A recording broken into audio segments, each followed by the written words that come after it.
सुशासन महोत्सव साजरा केला जातोय दिल्लीमध्ये आंबेडकर भवनमध्ये आपण आहोत। विनय सहस्त्रबुद्धेजी आपल्यासोबत आहेत। विनयजी, मला सांगा की सुशासन म्हटलं की अनेक गोष्टी येतात, शेवटच्या व्यक्तीपर्यंत पोहोचणं, परंतु त्यामध्ये पण महिला आहेत जी की आधी आबादी आहे। इथून ते गेल्या 10 वर्षाचा जो प्रवास आहे, आजच्या या कार्यक्रमाचं नेमकं स्वरूप कसं आहे? असं आहे की माननीय पंतप्रधान वारंवार असं सांगत असतात की सुशासन आणि विकास हा केवळ सरकारी कार्यक्रम नाही, तर ही एक लोक चळवळ बनली पाहिजे, हे एक लोक आंदोलन झालं पाहिजे। तर ते आंदोलन केव्हा होईल? लोक ज्यावेळी सुशासन आणि विकासाच्या तपशिलामध्ये जाऊन त्या प्रक्रियेला समजून घेतील तेव्हा ते होईल। आणि म्हणून ही प्रक्रिया समजून घेण्याचा एक मंच या रूपाने हा महोत्सव आहे। इथे अनेक मंत्री, काही राज्यांचे मुख्यमंत्री हे आपापल्या राज्यात आपण सुशासनाच्या दृष्टीने काय करतो आहोत त्याची कल्पना देतील, त्याची माहिती देतील, कई लोग प्रश्न ही विचारतील। अमृत नोनी आर्थो प्लस, ये एक प्रूवन फॉर्मूला है। इसमें मौजूद नोनी फल के गुण और आयुर्वेदिक जड़ी बूटियां शरीर को जरूरी पोषक तत्व देने के साथ साथ हड्डियों और जोड़ों के घिसने, उनमें होने वाले सूजन और दर्द को रोकने में मदद करता है। दर्द मुक्त जीवन के लिए अमृत नोनी आर्थो प्लस। आणि त्यातून याविषयीची जागरूकता, साक्षरता ही वाढीला लागेल आणि त्यासाठी हा महोत्सव। अच्छा, याच्यासोबत ज्या योजनाचा तुम्ही उल्लेख केलेला आहे, मी इथं पाहिलेलं की बरेचसे स्टॉल आहेत। मग ते मेडिकलचे स्टॉल आहेत, ते औषधी आहेत, ते छोट्या किट आहेत। आपण पाहिलेलं की कोविडच्या नंतर वैद्यकीय किती बदल झालेला आहेत आणि विशेष करून आदिवासी पाडा असू द्या किंवा ग्रामीण भाग असू द्या, तिथवर वैद्यकीय सुविधा।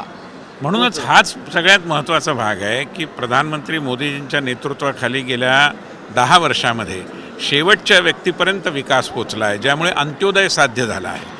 आत्तापर्यंत काय व्हायचं की 100 रुपये पाठवले तर 15च पोचायचे असं मंत्रीच प्रधानमंत्र्यांनीच सांगितलं होतं। आता असं नाही आहे। आता पैसा न पैसा हा शेवटच्या व्यक्तीपर्यंत जो पात्र आहे, ज्याच्याकरता तो आहे, त्याच्यापर्यंत पोचतो आहे।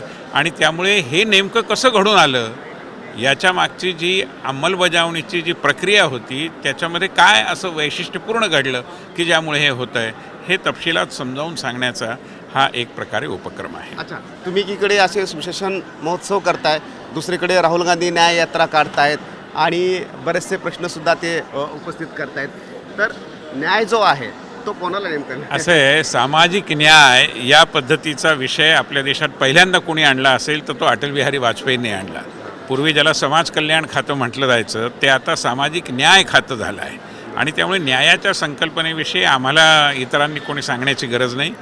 राहुल गांधी त्यांच्या पद्धतीने एक राजकारण करण्याचा प्रयत्न करत आहेत, त्यांना आमच्या शुभेच्छा आहेत। परंतु सुशासनाचा जो विषय आहे त्याच्याशी काँग्रेस पक्षाचं कोणतंही नातं उरलेलं नाही। काँग्रेस आणि सुशासन हे कधी बरोबरच जात नाही। काँग्रेसचा अर्थ कुशासन हा झाला आहे आणि त्या दृष्टीने सुशासनाबद्दलची जागरूकता वाढवण्याचा प्रयत्न जेवढा भाजप आणि भाजपशी संबंधित संघटना करतायत तेवढा अन्य कोणी केलेला। बिलकुल, रामभाऊ म्हाळगी प्रबंधतर्फे हा कार्यक्रम आयोजित केला जातोय। परंतु तिकडे राहुल गांधी म्हणतायत की मोदीजी ओबीसी नव्हते आणि ते या विषयावर ऑलरेडी पक्षाने आपली भूमिका स्पष्ट केली, जास्त बोलण्याची गरज। बिलकुल, परंतु हा फरक आहे जी की विनय सहस्त्रबुद्धे सांगतायत सुशासन आणि कुशासन यामधला। रामराज शिंदे, झी मीडिया, दिल्ली।